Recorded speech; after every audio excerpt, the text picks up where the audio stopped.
충돌로 에릭 가르시아 선수가 쓰러졌습니다. 의료진은 어떻게 대처했을까요?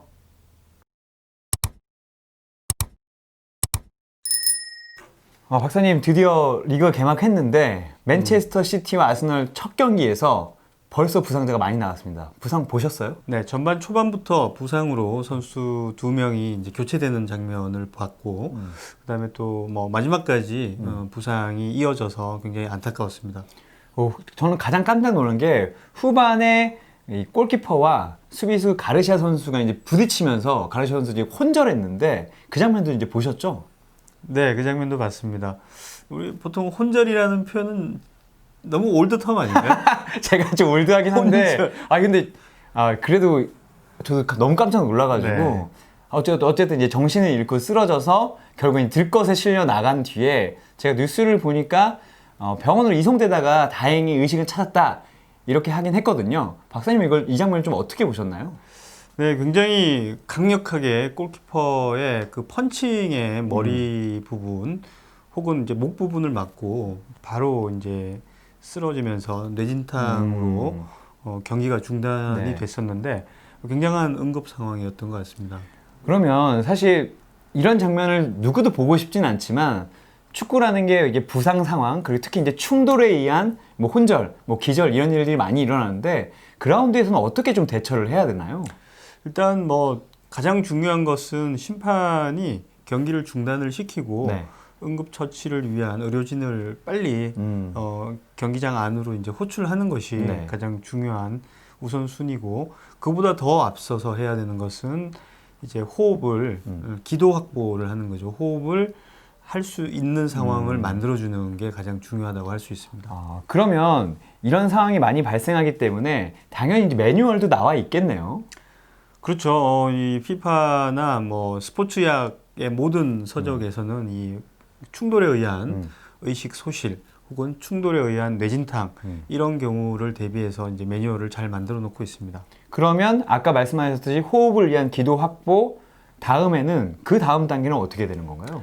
그 다음에는 이제 부상 선수가 그 부상 부위를 2차 손상이 오지 않게끔 네. 고정하고 안정을 시킨 다음에 신속하게 병원으로 후송하는 작업을 이제 해야 되는 것이죠. 이번에는 그런 장면이 보였던 것 같은데 처음에 이제 트레이너하고 이제 의사들이 들어와가지고 처음에 뭐 이렇게 살피잖아요. 네. 그리고 살피고 나서 빨리 처치를 해야 되는데 뭘 보고 이 선수에 대해서 어떻게 조치하겠다는 결정을 내리는 건가요? 일단 이제 선수가 자발적으로 숨을 쉬는가가 가장 중요하고, 숨을 쉬고 있는지 네, 안 쉬는지. 네. 그래서 숨이 호흡이 확인이 되면 그 다음 단계는 이제 심폐소생으로는 가지 않고 그 다음에는 그 부상자가 의식이 있나 없나를 확인을 하는 거죠. 만약에 의식이 없다라고 하면 의식이 없는 상태에서 호흡을 확인하고 그다음 부상 부위를 고정하는 그런 작업들을 이제 하게 되는 것이죠. 그러면 이번 부상으로 봤을 때 가르시아 선수는 호흡은 있었지만 의식은 없었던 상태로 지금 확인이 되는 거죠? 그렇죠. 일단은 자발적인 호흡은 있었고 자발적인 움직임도 사실은 있었는데 뭐 의식이 금방 돌아왔는지는 확인되지 않았고, 1차적으로 이제 팀 의료진들이 들어와서 부상 부위를 고정을 잘 했고, 네네. 그런 다음에 네, 2차적으로 응급 의료진들이 들 것으로 이제 안전하게 이송을 했습니다. 산소 마스크를 이번에 했었고 사실 EPL이나 이제 다른 리그에서 보면 선수들이 이제 실령할 때 산소 마스크를 하는 경우가 있는데 아까 말씀하셨듯이 자발적 호흡이 있었는데도 산소 마스크를 하는 이유는 뭐 따로 있나요? 보통 이제 산소 마스크는 선수들의 어떤 통증을 감소시켜 주기 위해서 네. 프레시한 산소를 줍니다. 그 산소 자체가 이제 공급이 되면 선수들의 어떤 심리적인 안정은 물론이고 통증 완화에도 도움이 되기 때문에 굉장히 큰 통증이 있을 때는 네. 산소 공급을 해주는 거죠. 저는 처음에 이제 숨이 가쁘거나 아니면 호흡이 안 돼서 산소 마스크를 하는 줄 알았는데 그렇지 않은 경우에도 고통을 경감시켜주기 때문에 산소 마스크를 쓰는 거군요. 맞습니다. 네. 그러면 이렇게 산소 마스크까지 씌워서 나가면 그 뒤는 그냥 바로 이송을 하면 되는 건가요? 그렇죠. 그런 다음에는 바로 이제 응급 처치를 할 수 있는, 그리고 응급 검사를 할 수 있는 그런 이제 응급실 내지는 이제 지정병원으로 이송을 하게 되는 것이죠. 그러면 어쨌든 간에 이게 응급처치라는 건 상당히 빠르고 정확하게 해야 되는데 박사님이 보시기에는 이날 맨체스터 시티와 아스널 경기에서는 이 응급처치가 제대로 된 겁니까? 네, 굉장히 정광석화처럼 아주 정석적으로 이루어졌다 이렇게 평가를 할 수가 있습니다. 아, 그럼 박사님이 보시기에는 제대로 안 되는 경우도 있나요? 사실 저는 이걸 보면서 지난 5월 23일에 네. 광주와 상주 경기에서 김효기 선수가 부딪혀가지고 쓰러져서 똑같이 이송이 됐거든요. 그 장면이 좀 떠오르더라고요. 네, 그 장면하고 저도 이제 대비가 좀 됐었는데 사실 장면을 비교하기가 굉장히 이제 수월했던 그런 장면이었습니다. 굉장히 비슷한 장면이었죠. 아, 그러니까 똑같지만 비교가 되는 장면이 있었다 이렇게 말씀하시는 네, 거예요? 맞습니다. 몇 가지 포인트를 생각을 해볼 수가 있는데 일단 그 주변 선수들의 어떤 반응, 그다음에 선수들에 의한 처치를 한번 고민을 해볼 필요가 있고요. 네. 그다음에 심판의 처치, 그다음에 이제 그 팀 의료진 혹은 그 주변의 경기장에 대기하고 있던 응급 의료진들의 어떤 처치나 대응에 대해서 좀 생각을 해볼 필요가 있었습니다. 그렇다면 이 세 가지 부분에서 아까 말씀하셨던 맨체스터 시티는 완벽하게 했었고 이날 광주 상주의 경기는 좀 어땠나요? 일단 우리 K리그 선수들 같은 경우에는 이제 신속하게 적극적으로 대처한 점은 굉장히 높이 평가할 수 있습니다. 네. 주변에 있던 선수, 그다음에 심판의 어떤 빠른 결정 이런 부분들은 굉장히 좋았는데 몇 가지 이제 우려스러웠던 부분이 어떤 거였냐면 좀 개선을 해야 되겠다라는 부분이 어떤 점이었냐면 네. 선수들이 그때 김효기 선수도 무릎과 얼굴이 안면이 강력하게 충돌을 하면서 이제 그 뇌진탕이 오고 네. 사지가 일시적으로 마비되는 그런 현상이 일어났었는데 그런 상황이라면 주로 이제 저희가 제일 의심하는 게 뇌진탕은 당연히 생겼던 거고 경추라든지 이 척추의 어떤 부상을 강력하게 의심을 해볼 수 있는 그런 어떤 정황이었던 거죠. 그 경추라고 하시는 이 목뼈를 말씀하시는 그렇죠. 거죠? 네, 목뼈.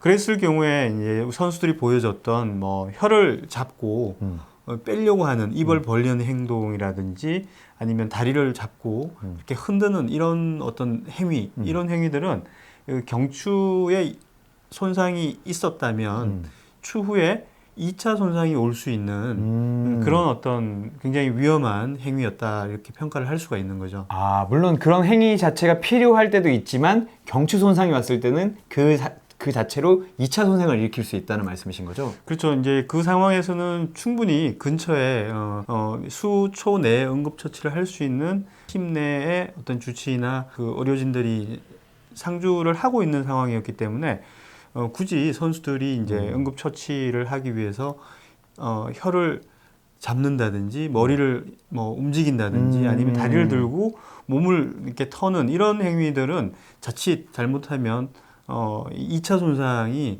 더 악화되는 그런 어떤 상황을 야기할 수 있기 때문에 굉장히 우려스러웠던 그런 행동이었죠. 다행히 이제 김효기 선수는 2차 손상은 없었는데 앞으로 그런 일이 일어난다면 선수들은 어쨌든 간에 의료진에게 길을 빨리 터주는 게 더 좋은 일이다 이렇게 말씀하시는 거죠? 맞습니다. 그래서 맨시티 선수들 같은 경우에는 우리 동료 선수의 어떤 호흡이나 이런 걸 확인은 했지만 선수들 그 넘어진 선수의 다리를 잡는다든지 얼굴을 심하게 자꾸 흔든다든지 하는 이런 행위를 하지 않았다는 점에서 네. 굉장히 교과서에 나오는 어떤 그런 행동이었다 이렇게 평가를 할 수가 있습니다. 저도 듣고 보니까 상당히 조금 좀 무서워지고 좀 당혹스러운데 그러면 이날 뭐 이 부분 말고는 다른 부분은 좀 문제가 없었나요? 두 번째 포인트는 의료진의 처치 과정 중에 있었던 장면인데요. 네. 좀 대비가 되는 장면이었는데 K리그에서는 이 넥칼라라고 하는 목 보호 장치를 하지 않은 채 이제 선수를 이제 이송을 한 거죠. 그 장면 중에 또 하나는 개선을 해야 될 부분은 이 경추 손상이 의심이 되는 그런 정황이었는데도 불구하고 의식이 돌아오긴 했지만 그래도 완벽한 의식을 찾지 못한 좀 이렇게 멍한 상태의 선수를 굳이 안 쳤단 말이죠. 안 친 상태에서 바스켓으로 옮기는 그런 어떤 이송에 대한 처치를 했다라는 점에서 좀 개선의 여지가 있습니다. 아, 그러면 말씀하신 대로 안 치는 게 아니라 그대로 목을 고정한 상태에서 누운 상태에서 이렇게 옮겨야 되는 건가요? 그렇죠. 우리가 그래서 이제 우리 응급 구조사들이 가지고 다니는 장비 중에 이 스파인 보드라고 하는 게 있습니다. 그 척추를 보호하기 위한 네. 그런 스파인 보드가 있는데 양쪽으로 분리가 되기도 하고 이렇게 길게 뺄 수도 있는 그런 장비들인데 아마 그 맨시티 그 부상 장면을 보시면 이제 그게 보입니다. 네. 그리고 사실 K리그의 응급 구조 팀도 그 장비가 있었는데 네. 이제 그걸 사용하지 않은 거죠. 그 장비는 있었는데 사용을 하지는 않았다. 네. 그리고 네칼라는 옆에 있었는지는 확인은 되지 않고 있습니다만 아마 응급 구조사들 구조 앰뷸런스 안에는 있었을 거라고 저는 생각을 합니다. 그러면 네 칼라를 쓰여서 말씀하신 대로 스파인 보드에 옮겼어야 되는 건데 그렇게 하지 않은 점이 살짝 우려스럽다. 그렇죠. 네.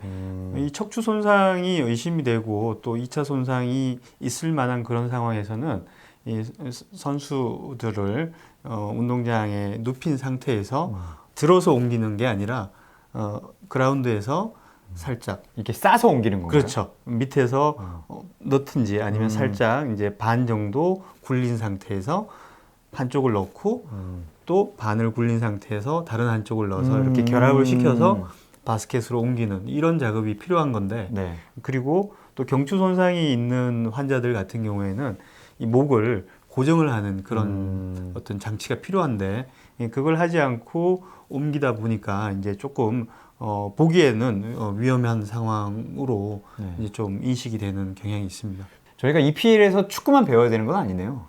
그렇죠. 그런 어떤 상황들 이게 매뉴얼이다 보니까 이 몸에 익어서 어떤 형태가 공식처럼 네. 나와야 되는 부분이 있는 것이죠.